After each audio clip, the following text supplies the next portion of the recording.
الرحمن الرحيم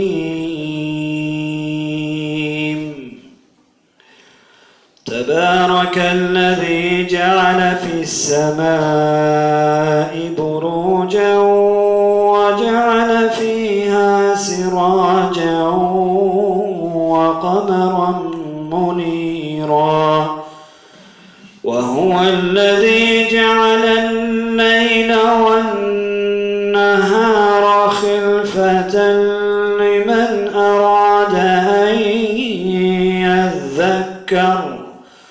لمن أراد أن يذكر أو أراد شكورا وعباد الرحمن الذين يمشون على الأرض هونا وإذا خاطبهم الجاهلون قالوا سلاما والذين يبيتون لربهم سجدا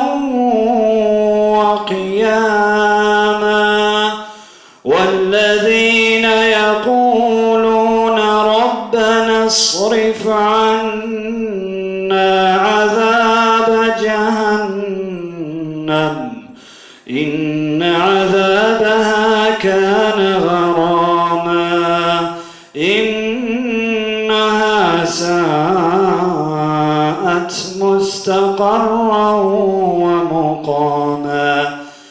والذين إذا أنفقوا لم يسرفوا ولم يقتروا